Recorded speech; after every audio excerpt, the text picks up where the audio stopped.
Alright, so welcome back, and next we are going to be working on our base assembly.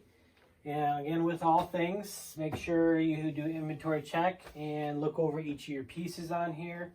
I had to take a little bit of break because there were some pieces that were splitting. So what I did is I glued and clamped all these pieces back down just as a preventative measure to make sure like later on it doesn't get any worse and then end up breaking, or when I fasten all this together it end up having more difficulties. And with as always, what I've done is I went through and then I countersunk all these pieces ahead of time to kind of speed up this video. Another thing that I did that I highly recommend as well if you're assembling this base is they have these little punch marks on the inside pieces of this baseboards.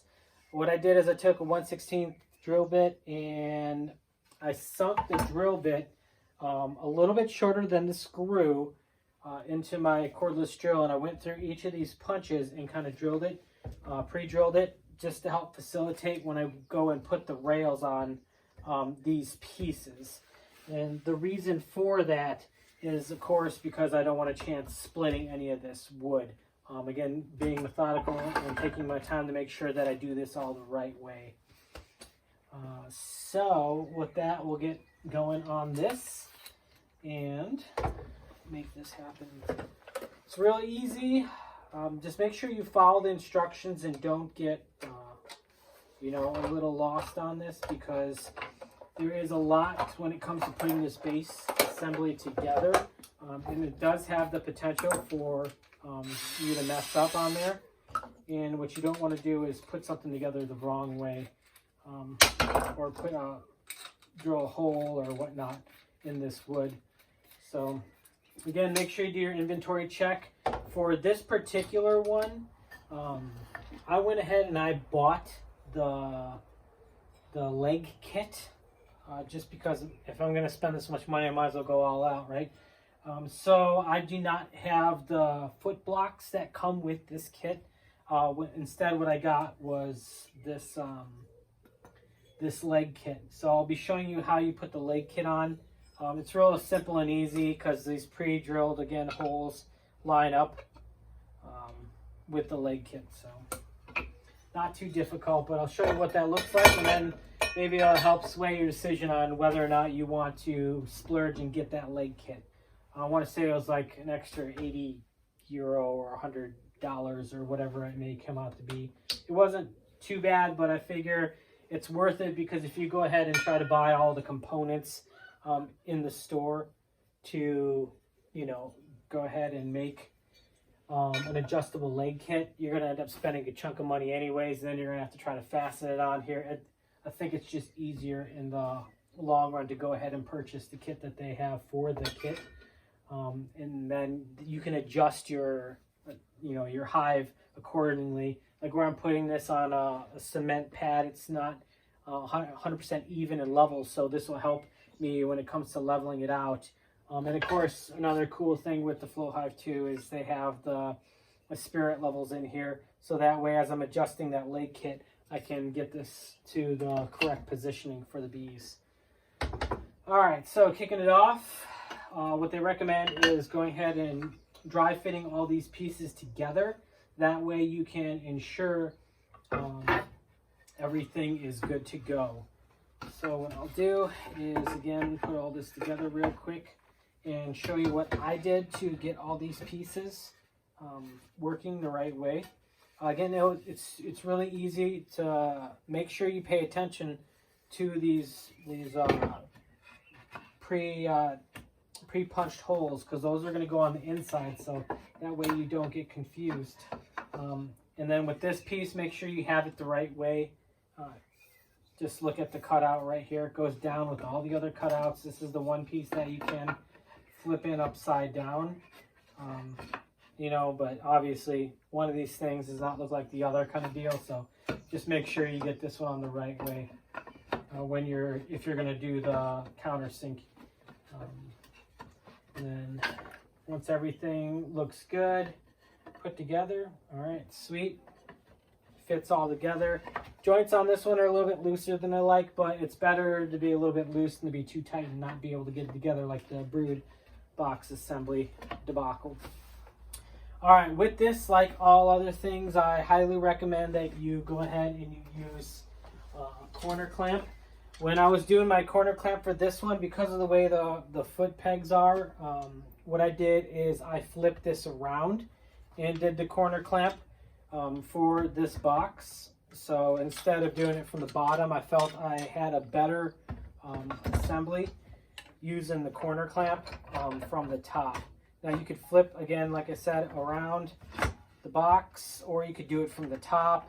I mean, either way it works, see? And then again, when you're done, as you're putting this together, take your square, make sure that it all is good to go.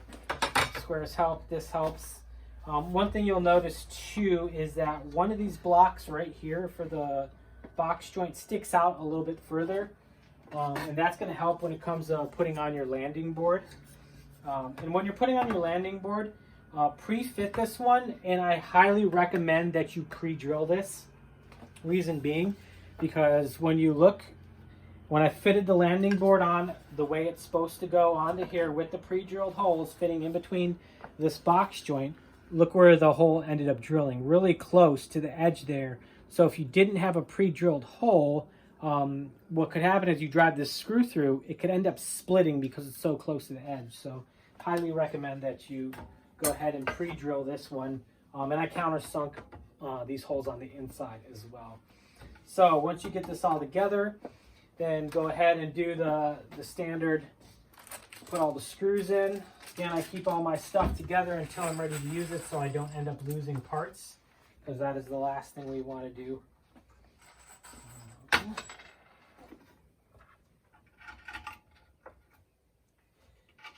We'll just get all this put together quickly.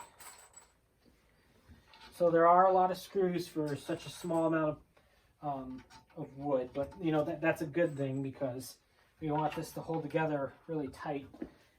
All the good buildings have great foundations, you know, and this is your foundation.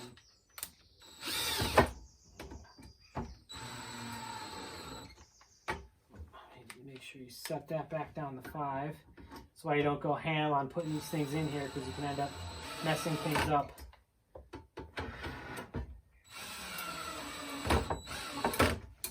There we go.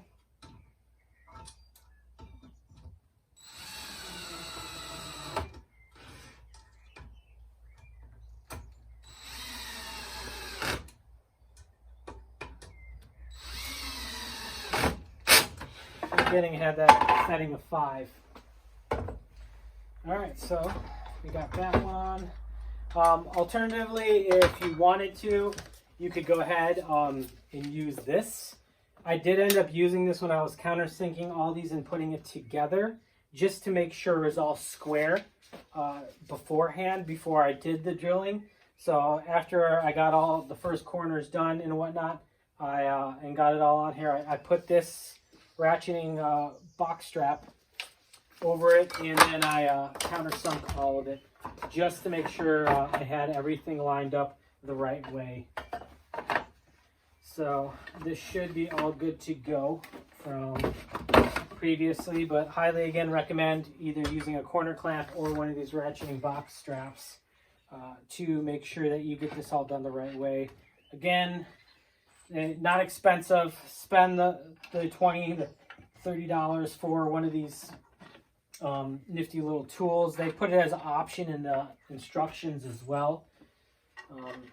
Again, if you're going to spend this kind of money on a Hive, you might as well just spend a few more bucks to get some tools to make sure you put this together the right way without destroying it.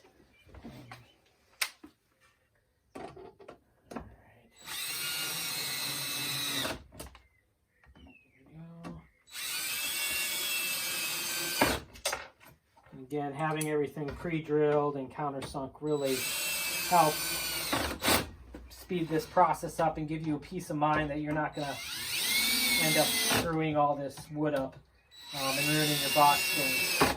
Because again, you want this stuff to last, and if you start cracking all the wood and chipping it, you know, you're just gonna invite that opportunity for mildew and rot to sink in. And that's why I always recommend, if you're going to use a beehive in a more wet climate area, to go ahead and spend the money for the Western Red Cedar that is more resistant to parasites and molding and mildew and whatnot.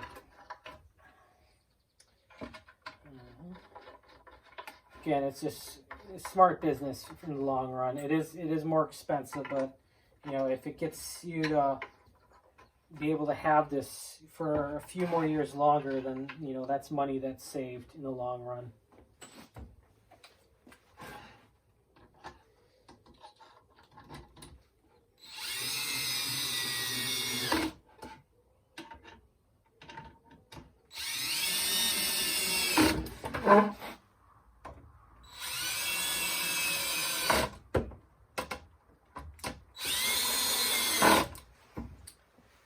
Go, and then just got our last corner here.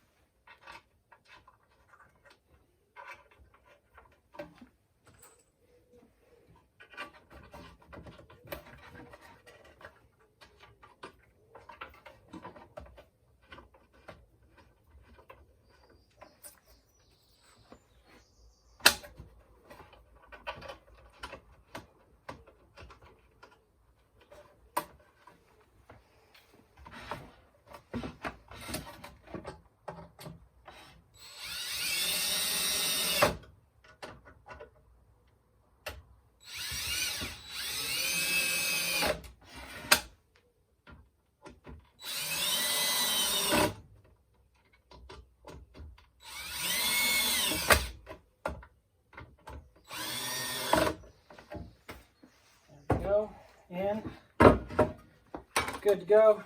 Should be square. Everything's all good to go, just so you can see.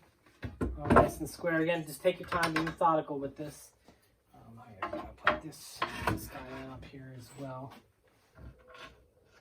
No need to rush. Actually, which side looks? Yeah, I will put the side that I had to glue on the inside, so we don't have to look at it. This one is a little bit more tricky because there was a little bit of hangover on here, but that's okay.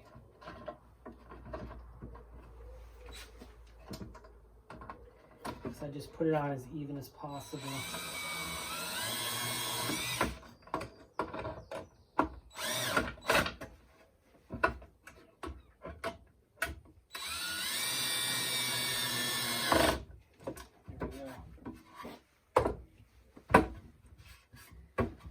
All right, and then this piece would naturally, you know, fit right inside here. It's a little bit really on the loose side, so I'm probably going to do something to try to, you know, shim this and or do something to make it a little bit more tight, just because I feel like this is so loose that the wind could probably blow this thing in or out in where I live here in England. So, all right, now we got all our pieces together. We're going to put our rails in. Rails, again, I would recommend doing it by hand just to be on the safe side, because you don't want to over tighten. There is no countersinking these rails, so go ahead and just do it by hand. When you do the rails, make sure that, you know, it's not done on the inside like that. Obviously, if you put the screw in this way into the wood, it's not going to be able to, the pan's not going to be able to drop down because the screw head's going to be in the way. So it's going to go this way with that top part like that. And with all things, I leave all my screws in my bag until I'm ready to actually use them. All right.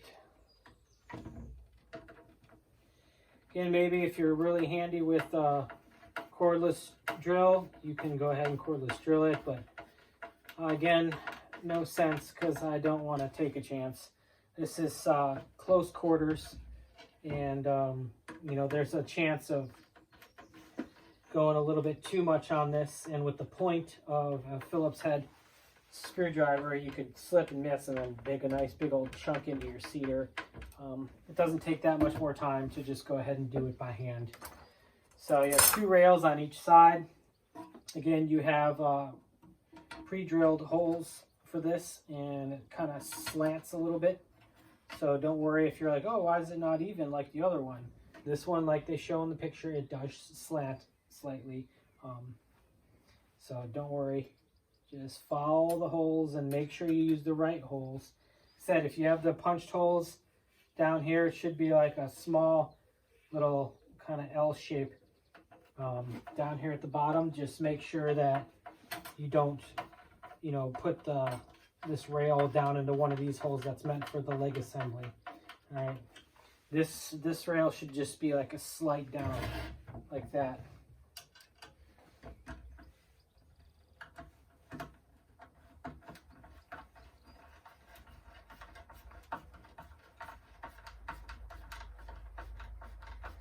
Again, just take your time, make sure things are snug, don't over tighten it. Slow is smooth and smooth is fast. Alright, get this rail assembly on. Overall, you know, putting this whole thing together, it does take quite a little bit of time. So, like other hives that are put together, I get together in an hour or 2 because they're so simple and nothing to them. But you really are paying for luxury with these flow hives. You know, they're really, really, really fancy in my opinion, and it's nice to have all this stuff if you, you know, you really like your beekeeping, and maybe you're not a farmer and doing like a whole bunch of hives at once. You're just doing 1 or 2, and you know, you want to show it off to your friends. I know that I have a lot of people that expressed interest and wanted to just see them, you know, and staring at an old beat up cedar or pine Langstroth box, you know, or British National is not the most eye appealing, so it doesn't really, you know, catch people's attention. I'm big on educating. I'm big on trying to recruit more people into doing stuff, especially if it's good for the benefit of the planet. I know there's a lot of people out there like, oh, we don't want, you know, a bunch of randos coming in and trying to do this, and I'm not taking it seriously, but I'm always trying to get people interested in these types of things. So if I could show them something like this and they're like, oh, wow, that's really cool, I really want that, you know, I can at least get them started off like, hey, before you go up to a Cadillac, why don't you start at the base model and get yourself just a standard, you know, beehive to get going. All right, so that was pretty easy. We'll get our landing board installed here, and again, it fits kind of nice into this box joint right here. So that's super good and easy. But again, pre-drill this because, good golly, it's too close for comfort in my opinion. And then of course, make sure you don't have the landing board flipped the wrong way like this. You're not trying to collect water, you're trying to keep water out of your hive, so make sure it's face downward, you know, so if it does rain, it goes out of the hive, not into the hive.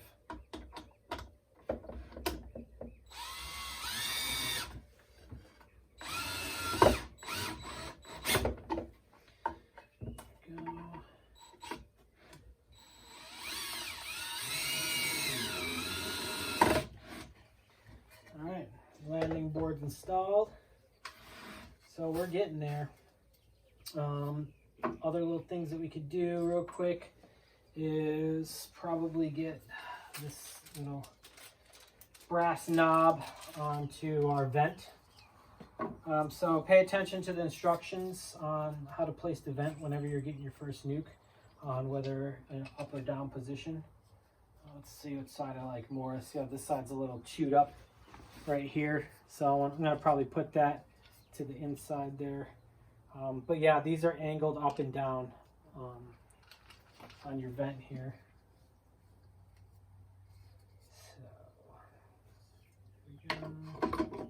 but again, it's really loose, a little bit too loose for my liking, so I'm probably going to do something to tighten that up here in the future. But all in all, should be good to go.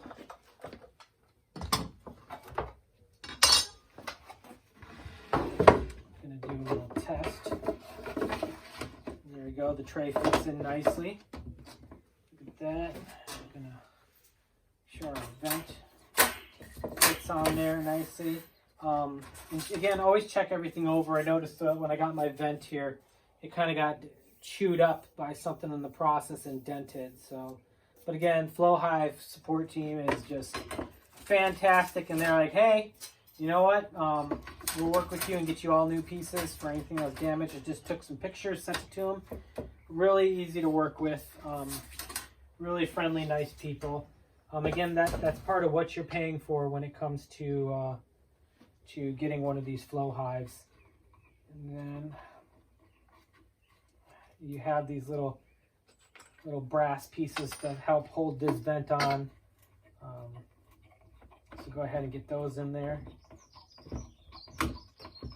Don't go too tight to where you're gonna, break anything and go way over. But I usually stop as soon as I start seeing the screw, because you can go too tight on the inside here and scrape up your wood. So again, don't go too ham putting stuff together and break things. That's not what you want to do. All right, and then you have one here at the bottom.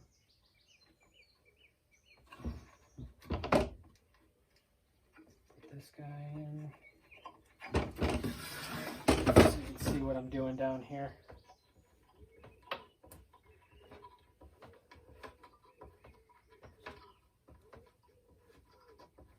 And all these little fittings are really nice to keep things in place. I really appreciate, these little aesthetics that look good, and actually they're functional as well. So that's always a good thing. All right, so we can put this bad boy in there. And here we go, and it'll keep it in place. Still, like I said, really loose, but is it gonna destroy anything at the end of the day? No. Still got to figure out what to do with this level. It keeps falling out. So just watch for that. Hopefully you don't lose your level when you get your kit. All right, so everything looks good on this front. I like the way everything fit. So the last thing I'm going to do here now is I'm going to install the leg kit that I purchased. And this is super easy. Putting this leg kit in, because again, we had these pre-drilled holes to be able to install. What's funny is I forgot to drill 2 of those holes. So I'll get my 1/16.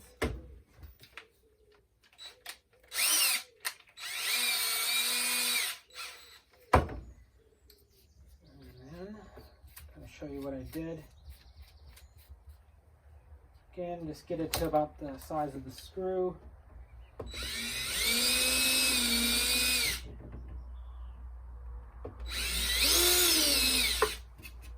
There we go. All right, and then you got your screws for the leg kit. Again, I never open anything until I'm ready to use it. That way I don't lose anything. And then you're just going to put all these in. Now with this one, I think I'm going to expedite the process a little bit. Only because I have this metal plate here, I'm not as worried about stripping or missing and then ruining the wood underneath, because it'll hit that plate before it hits the wood. Hive does include the bits to be able to do that. The good thing is you get all the bits with this kit. That really makes things a lot easier.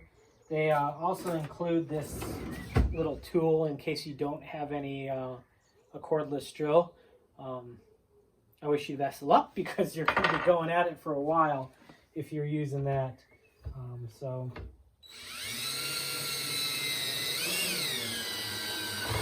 there we go.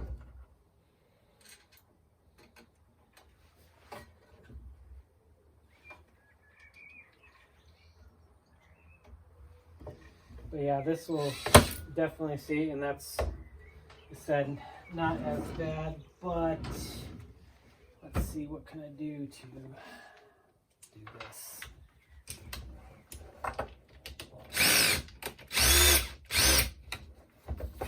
Come on. This may give me the clearance I need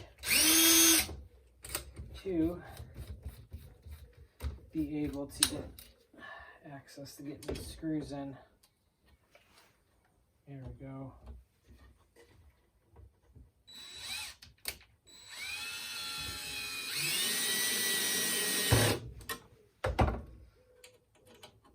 our last one in there.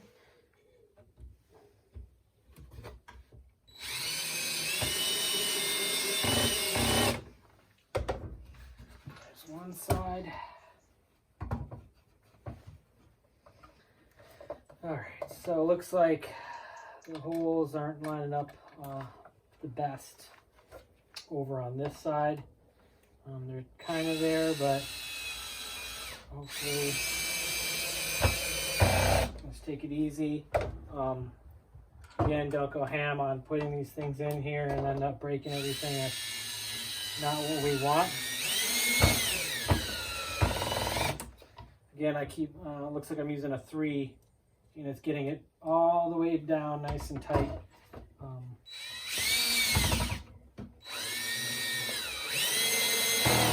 Here we go.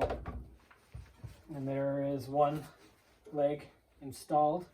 It's pretty nice because it has a support down here as well. So I'll keep it nice and sturdy. Especially if you're in a high wind area. Still always recommend strapping down your Hive. Whatever means you can, because you know, I have had all kinds of stuff that I never thought would blow over since I've been in this country.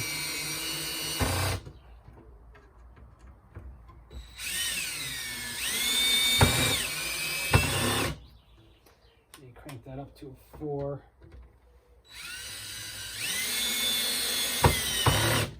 There we go.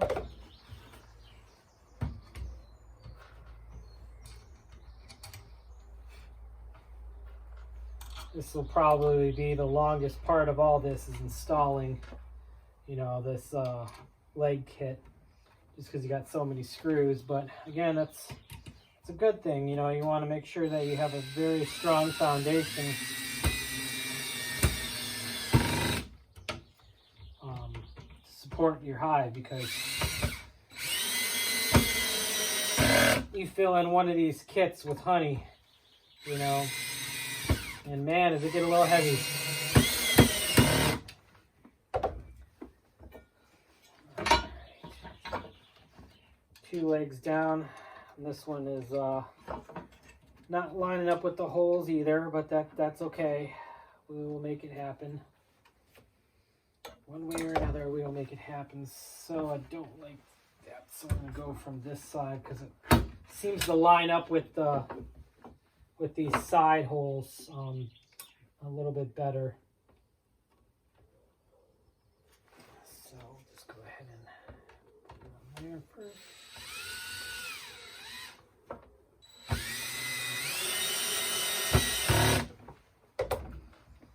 All right.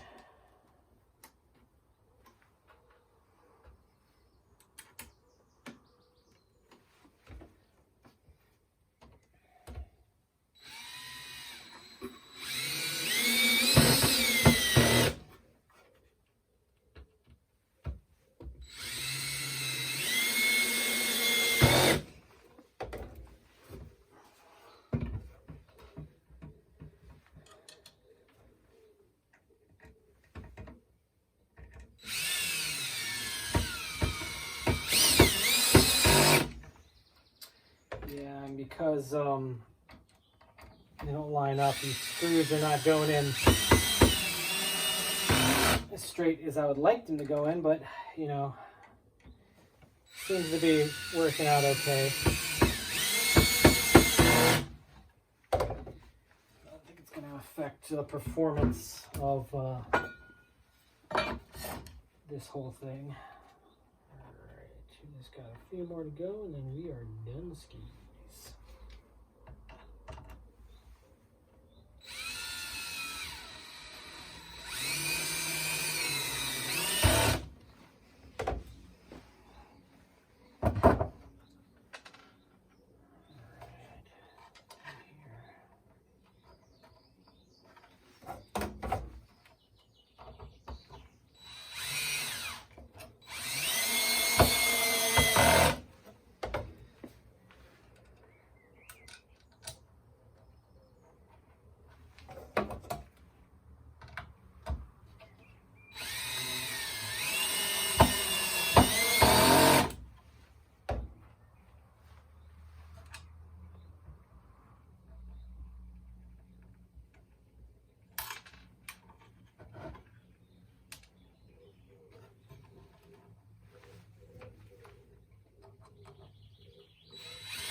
And then I got one more.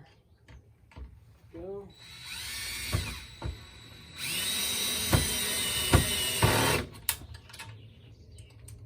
All right.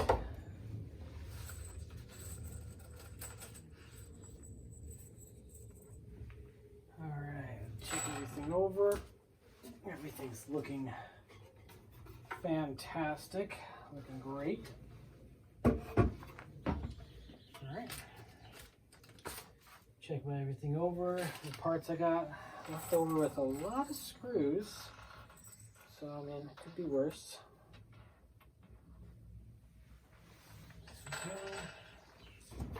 All right, landing board on. I got our 8 screws, got our brass screws. Let's put this back in here. So we'll get this all together first the right way. There you are. Slide that in. Put our vent in. Put that on. There we go. And of course, there's a blue film on this vent. You can go ahead and peel that off when everything's all said and done. All right. There we go. Got the inside portion of everything all done. So the next thing we need to do is put the leg covers on. And I will show you all that in another video. So, thanks.